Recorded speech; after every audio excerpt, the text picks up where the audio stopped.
The second night we could perceive ahead of us the electric lights covering the land of Thaumasia, in the midst of which lay the Lake of the Sun.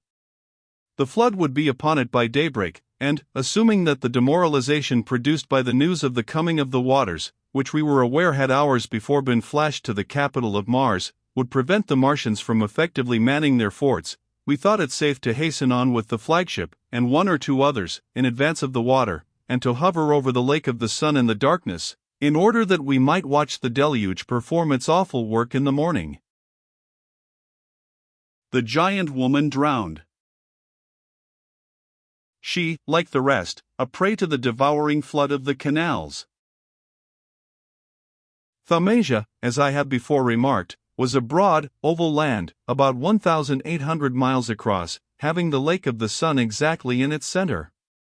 From this lake, which was 400 or 500 miles in diameter, and circular in outline, many canals radiated, as straight as the spokes of a wheel, in every direction, and connected it with the surrounding seas. Like all the other Martian continents, Thaumasia lay below the level of the sea, except toward the south, where it fronted the ocean.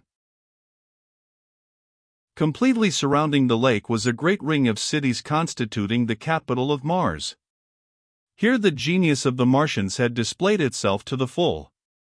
The surrounding country was irrigated until it fairly bloomed with gigantic vegetation and flowers. The canals were carefully regulated with locks so that the supply of water was under complete control. The display of magnificent metallic buildings of all kinds and sizes produced a most dazzling effect, and the protection against enemies afforded by the innumerable fortifications surrounding the ringed city, and guarding the neighboring lands, seemed complete.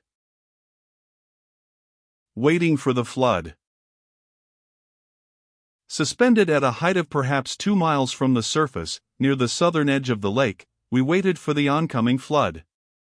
With the dawn of day we began to perceive more clearly the effects which the news of the drowning of the planet had produced. It was evident that many of the inhabitants of the cities had already fled. Airships on which the fugitives hung as thick as swarms of bees were seen, elevated but a short distance above the ground, and making their way rapidly toward the south. The Martians knew that their only hope of escape lay in reaching the high southern border of the land before the floods were upon them. But they must have known also that that narrow beach would not suffice to contain 1 in 10 of those who sought refuge there. The density of the population around the Lake of the Sun seemed to us incredible. Again our hearts sank within us at the sight of the fearful destruction of life for which we were responsible. Yet we comforted ourselves with the reflection that it was unavoidable. As Colonel Smith put it, "You couldn't trust these coyotes. The only thing to do was to drown them out. I am sorry for them, but I guess there will be as many left as will be good for us, anyhow." The crest of the waters. We had not long to wait for the flood. As the dawn began to streak the east, we saw its awful crest moving out of the darkness, bursting across the canals and plowing its way in the direction of the crowded shores of the Lake of the Sun. The supply of water behind that great wave seemed inexhaustible. 5,000 miles it had traveled, and yet its power was as great as when it started from the Syrtis Major. We caught sight of the oncoming water before it was visible to the Martians beneath us. But while it was yet many miles away, the roar of it reached them, and then arose a chorus of terrified cries, the effect of which, coming to our ears out of the half-gloom of the morning, was most uncanny and horrible. Thousands upon thousands of the Martians still remained here to become the victims of the deluge. Some, perhaps, had doubted the truth of the reports that the banks were down and the floods were out. Others, for one reason or another, had been unable to get away. Others, like the inhabitants of Pompeii, had lingered too long, or had returned after beginning their flight to secure abandoned treasures, and now it was too late to get away. Engulfing the city. With a roar that shook the planet, the white wall rushed upon the great city beneath our feet, and in an instant it had been engulfed.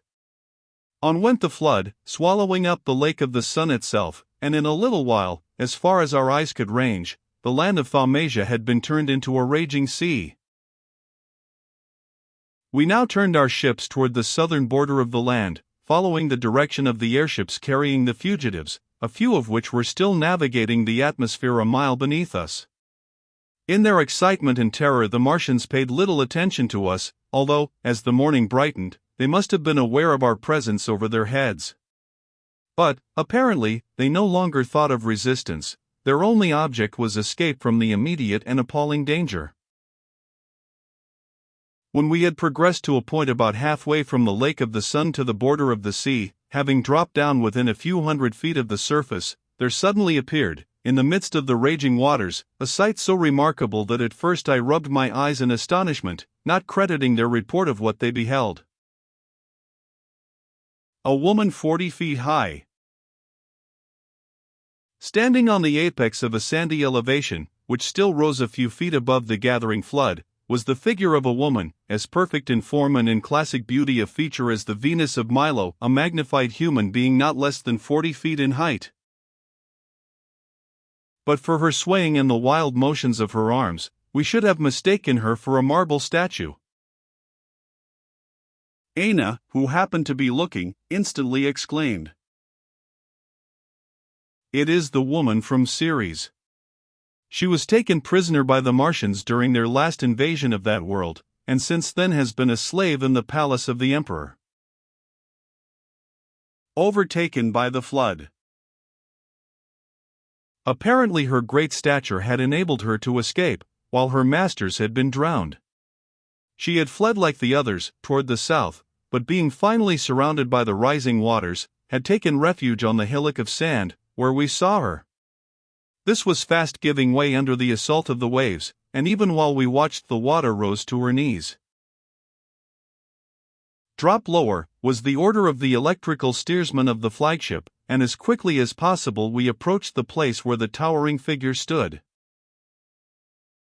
She had realized the hopelessness of her situation, and quickly ceased those appalling and despairing gestures, which at first served to convince us that it was indeed a living being on whom we were looking. Save the woman from Ceres. There she stood, with a light, white garment thrown about her, erect, half defiant, half yielding to her fear, more graceful than any Greek statue, her arms outstretched, yet motionless, and her eyes upcast, as if praying to her God to protect her. Her hair, which shone like gold in the increasing light of day, streamed over her shoulders, and her great eyes were astare between terror and supplication. So wildly beautiful a sight not one of us had ever beheld. For a moment sympathy was absorbed in admiration. Then, "Save her! Save her!" was the cry that arose throughout the ship. Ropes were instantly thrown out, and one or two men prepared to let themselves down in order better to aid her. But when we were almost within reach, and so close that we could see the very expression of her eyes, which appeared to take no note of us, but to be fixed, with a faraway look upon something beyond human ken, suddenly the undermined bank on which she stood gave way, the blood-red flood swirled in from right to left, and then the waters closed above her face with many a ring. The beautiful Syrian giantess drowned in the flood.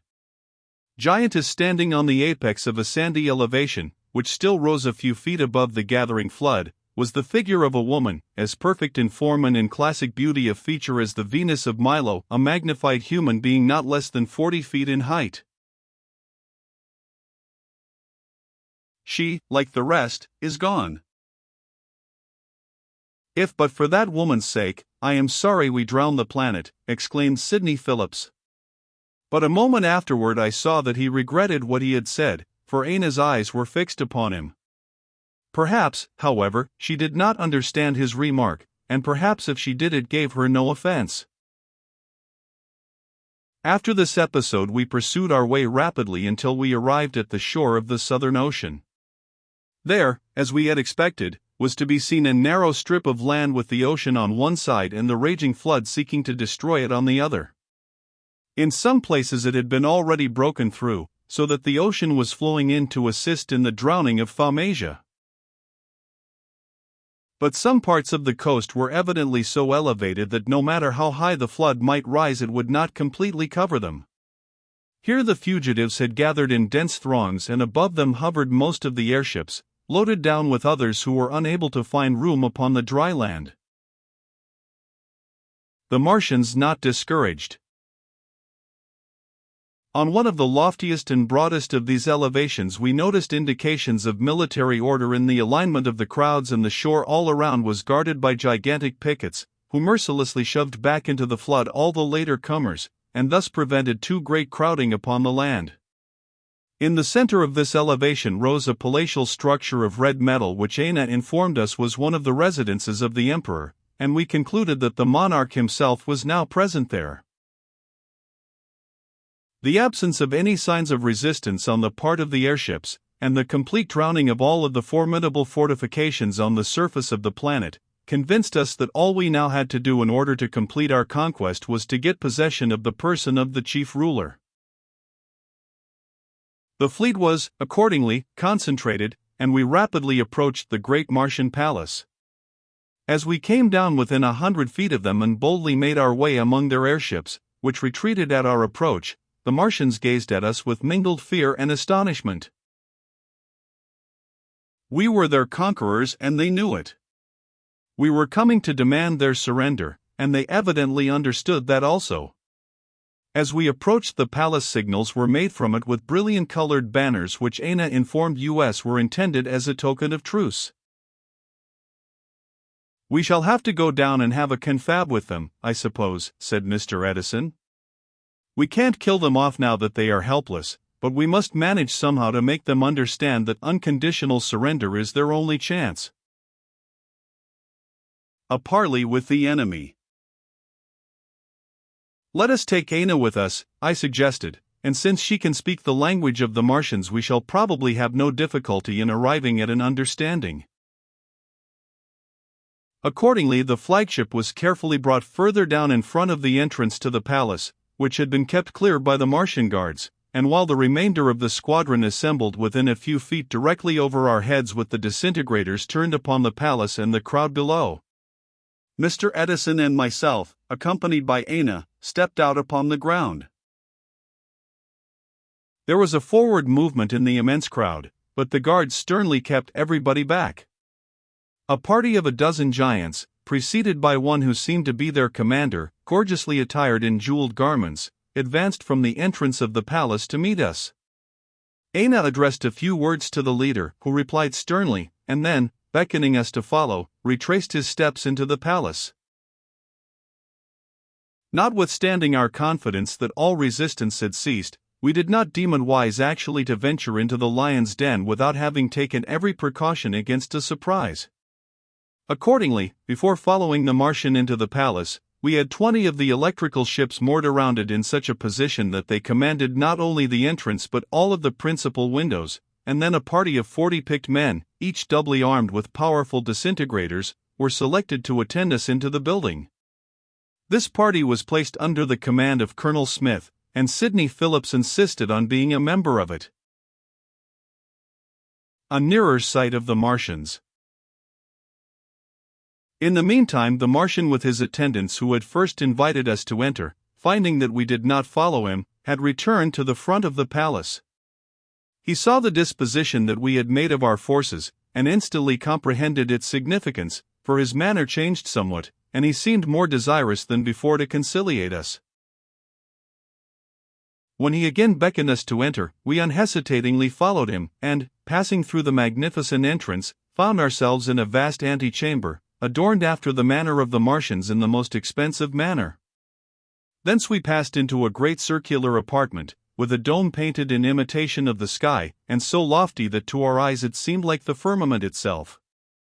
Here we found ourselves approaching an elevated throne situated in the center of the apartment, while long rows of brilliantly armored guards flanked us on either side, and, grouped around the throne, some standing and others reclining upon the flights of steps which appeared to be of solid gold, was an array of Martian women, beautifully and becomingly attired, all of whom greatly astonished us by the singular charm of their faces and bearing, so different from the aspect of most of the Martians whom we had already encountered.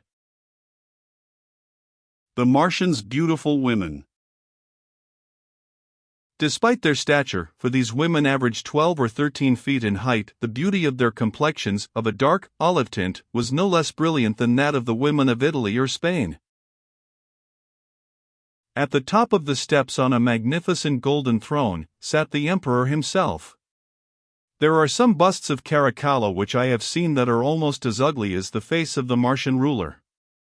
He was of gigantic stature, larger than the majority of his subjects, and as near as I could judge must have been between 15 and 16 feet in height. As I looked at him I understood a remark which had been made by Aina to the effect that the Martians were not all alike, and that the peculiarities of their minds were imprinted on their faces and expressed in their forms in a very wonderful, and sometimes terrible manner. I had also learned from her that Mars was under a military government, and that the military class had absolute control of the planet. I was somewhat startled, then, in looking at the head and center of the great military system of Mars, to find in his appearance a striking confirmation of the speculations of our terrestrial phrenologists. His broad, misshapen head bulged in those parts where they had placed the so-called organs of combativeness, destructiveness, etc. Something learned about them. Plainly, this was an effect of his training and education.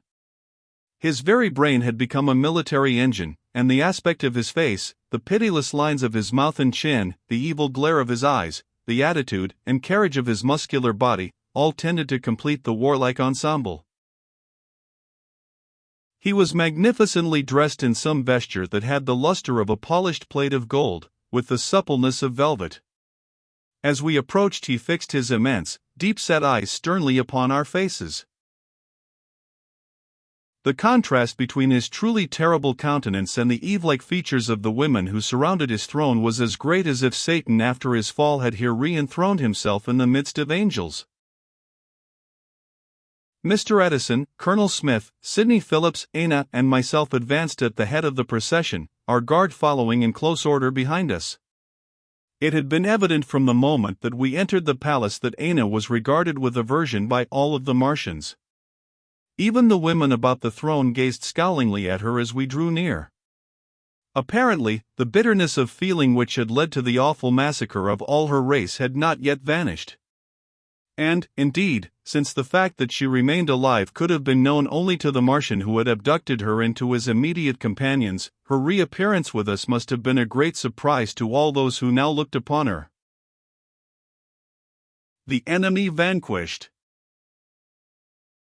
The Martians succumb at last, and are at our mercy. It was clear to me that the feeling aroused by her appearance was every moment becoming more intense. Still, the thought of a violent outbreak did not occur to me, because our recent triumph had seemed so complete that I believed the Martians would be awed by our presence, and would not undertake actually to injure the girl. I think we all had the same impression, but as the event proved, we were mistaken. Suddenly one of the gigantic guards, as if actuated by a fit of ungovernable hatred, lifted his foot and kicked Aina. With a loud shriek, she fell to the floor. Aina attacked by a Martian. The blow was so unexpected that for a second we all remained riveted to the spot. Then I saw Colonel Smith's face turn livid, and at the same instant heard the whir of his disintegrator, while Sidney Phillips, forgetting the deadly instrument that he carried in his hand, sprung madly toward the brute who had kicked Aina, as if he intended to throttle him, colossus as he was. But Colonel Smith's aim, though instantaneously taken, as he had been accustomed to shoot on the plains, was true, and Phillips, plunging madly forward, seemed wreathed in a faint blue mist, all that the disintegrator had left of the gigantic Martian. Swift vengeance. Who could adequately describe the scene that followed? I remember that the Martian emperor sprang to his feet, looking tenfold more terrible than before. I remember that there instantly burst from the line of guards on either side crinkling beams of deathfire that seemed to sear the eyeballs. I saw half a dozen of our men fall in heaps of ashes, and even at that terrible moment I had time to wonder that a single one of us remained alive. Rather by instinct than in consequence of any order given, we formed ourselves in a hollow square, with Aina lying apparently lifeless in the center, and then with gritted teeth we did our work. The lines of guards melted before the disintegrators like rows of snow men before a licking flame. A terrible battle. The discharge of the lightning engines in the hands of the Martians in that confined space made an uproar so tremendous that it seemed to pass the bounds of human sense. More of our men fell before their awful fire, and for the second time since our arrival on this dreadful planet of war our annihilation seemed inevitable. But in a moment the whole scene changed. Suddenly there was a discharge into the room which I knew came from one of the disintegrators of the electrical ships. It swept through the crowded throng like a destroying blast. Instantly from another side swished a second discharge, no less destructive, and this was quickly followed by a third. Our ships were firing through the windows. The power of the disintegrator. Almost at the same moment I saw the flagship, which had been moored in the air close to the entrance and floating only 3 or 4 feet above the ground, pushing its way through the gigantic doorway from the ante-room, with its great disintegrators pointed upon the crowd like the muzzles of a cruiser's guns. And now the Martians saw that the contest was hopeless for them, and their mad struggle to get out of the range of the disintegrators and to escape from the death chamber was more appalling to look upon than anything that had yet occurred. It was a panic of giants. They trod one another underfoot, they yelled and screamed in their terror, they tore each other with their claw-like fingers. They no longer thought of resistance. The battle spirit had been blown out of them by a breath of terror that shivered their marrow. No pity for our foes. Still the pitiless disintegrators played upon them until Mr. Edison, making himself heard, now that the thunder of their engines had ceased to reverberate through the chamber, commanded that our fire should cease. The remorseless slaughter of the Martians. Remorseless slaughter. Suddenly there was a discharge into the room which I knew came from one of the disintegrators of the electrical ships. It swept through the crowded throng like a destroying blast. It was a panic of giants. In the meantime the armed Martians outside the palace, hearing the uproar within, seeing our men pouring their fire through the windows, and supposing that we were guilty at once of treachery and assassination, had attempted an attack upon the electrical ships stationed round the building. But fortunately they had none of their larger engines at hand, and with their hand arms alone they had not been able to stand up against the disintegrators. They were blown away before the withering fire of the ships by the hundred until, fleeing from destruction, they rushed madly, driving their unarmed companions before them into the seething waters of the flood close at hand.